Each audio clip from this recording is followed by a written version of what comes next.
Jonathan sa gilid. Sa may SM Fairview. O, yung tumawag ka kanina?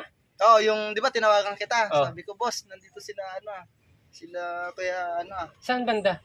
sa may gilid na, malapit sa Robinson.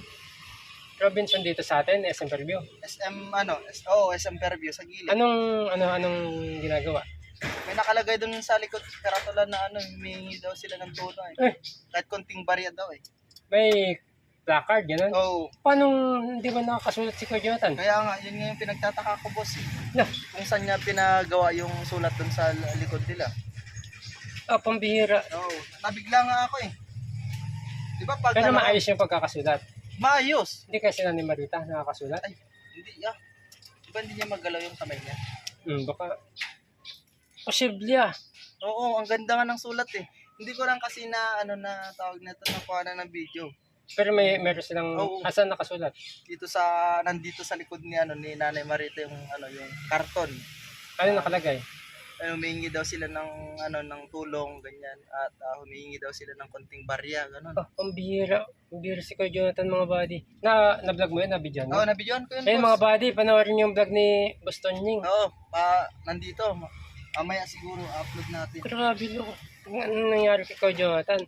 Hindi naman sa pero parang ang dating boss, parang ginagamit niya si Nanay. si nanay. Hindi kaya may taong gumagamit sa kanila, gano'n? Baka maaari kasi Yung mga buddy? sa totoo lang mga buddy, hindi naman hindi naman marunong magsulat si Oo.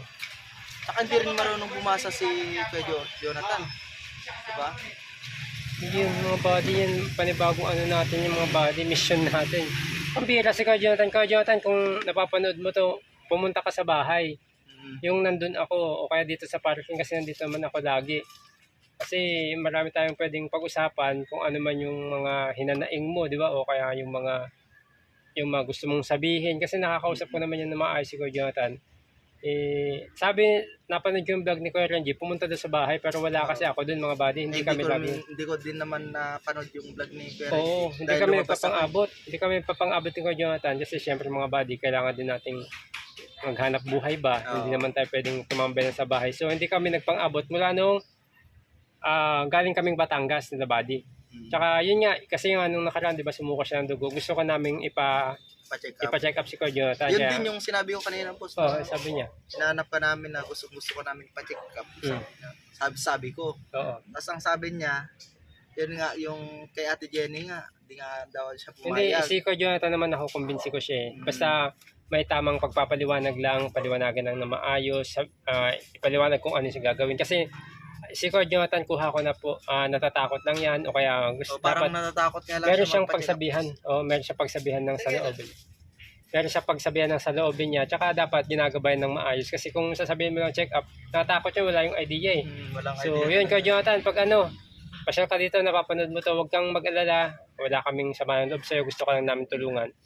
Pero yun nga, panibagong to. Pero Kuya Jo. tinanong ko nga kung may sama siya ng loob sa atin, diba? Oo. Dahil nga doon sa napanood natin kaya Oo. Eh, kilala naman natin si Kuya Jonathan. Alam naman natin Pero ang ganun sabi niya naman naman tayo. tawag nito parang joke. Joke. Oo, alam naman natin si Kuya Jonathan. Lahat yan, seryoso. Pero joke niya lang. Pero kuha na namin yung ugali ni Kuya Jonathan. Kilala ko na yan mga buddy. Kaya, ayun, mga buddy. May sundo ka na. Saan ka ba galing? Galing ako ng Pasay. Yung kinuha mo yung mga papeles mo. Papeles. So yun mga buddy, abangan nyo po yung upload ni Boston Ying. Kaya naman upload yan? Mamaya siguro. Mamaya, so yun, panibagong mga buddy na bakit ganun. So hindi natin alam kung ano yung rason ni Kuya Jonathan. Pero nagtaka lang ako kasi tumawag siya kanina na nakita daw niya na namamalimos sila doon. Kasi nakapagtaka boss, may placard. No? Meron. Nakakapagtaka, may Pero placard. ang pinagtataka ko doon boss, ang ganda man ng Sulat. pagkasulat. So maaring may Kuya Jo, hindi ka namin hinusgan ha. Punta ka sa amin kung ano yung pwede namin itulong sa'yo. Kasapin mo kami ng maayos, no? Kahit walang vlog, kasapin mo kami para at least matulungan ka namin. Yung ginagawa mo ko yan, delikado. Delikado nga. Lalo sa kalagayan ni nanay mo, delikado yan. Baka mamaya mabangga sila doon sa gilid. Lagi ko masasabi, kung barya-barya lang din naman yung kinikita nyo doon, lagi ko masasabi, basta pag meron kami, huwag kang mahihiyang magsabi. Inaabutan ka naman namin. Alam mo yan. Aabutan natin yan, boss. Alam mo yan, Kuya Jo, na kahit inaabutan ka namin, hindi namin pinapakita sa vlog. Hindi na natin pinapakita Oo, sa vlog. gusto lang namin matulungan ka. Pero yung kikitain mong konti-konti, maaaring, kaya sabi niya sa akin dati, nahihiya din daw siya. Pero sabi ko nga, hanggat pag meron kami. Pero pasensya pag wala. Ganoon lang naman, pero Kodyo, punta ka lang dito, wag kang Tsaka yung mag-hesitate. yung inggit ng katawan tanggalin. Oo, tanggalin mo 'yun. Basta uhuli ko naman 'yan, ugaling ko Jonathan. Ayan, makakausap din natin 'yan. So yung mga buddy, abangan niyo yung upload ni Boss Tony. Ayan, at ayun, kakaibang yan mga buddy. Nabigla nga ako, boss eh. Dahil hindi naman nila ginagawa 'yun, di ba? Oo, Hanggang dito lang naman sila sa sa Phase 6. saka nakakapagtaka yung may karatula, yung may karatula, doon ako nagtaka. Na kung sino yung gumawa. Turo mo sa amin, kung baka meron din gumagamit sa inyo ng tao kung anong usapan nyo. Unang-una, hindi kita pinapangunahan sa gusto kong gawin. Concern lang kami kay mama mo kasi syempre matanda, lalo ngayon, muulan, init, ulan, di ba? Ayaw natin yung ganong hawakan sila na pag... Oo, mahirap yun. Parang sindikato ba? Oo. So ayun ka, Joe, pag napapanood mo to, pasya ka dito sa parking. Dito lang ako lagi. Lagi naman natin siya naantay dito. Kahapon, nandito rin ako. Lalo kung bukas, maghapon ako dito. Nandito kasi sila si Gabsato. Yan, nakita mo naman. Sira na naman si Gabsato, mga boss. So ayan, may pa si Buddy. May sundo ka na, boss. Mambon na, boss. Okay na ako, boss, ha? Sige, boss. Ingat. Ayun, mga Buddy. Abangan namin. Makalimutan mo yung sakyan mo. Abangan namin yung vlog mo, ha? Update mo yung tawag nito natanggal. Tanggal yung tornilyo, mga buddy. Kaya dahan-dahan lang ako. Buti na lang. Na-check ko mga buddy kasi kung maalala nyo, nung galing kaming Batangas, itinakbo namin to na medyo durog na yung support sa gitna. At yun nga, may umaalog-alog siya. Siguro sa sobrang bigat ng mga buddy ng makina, naputol yung tornilyo dun sa kabilang support naman. Lakong mga buddy, papakita ko. So yan naman mga buddy yung nangyari. Ayan o. Yung kabilang support naman, eto, bumuka siya o.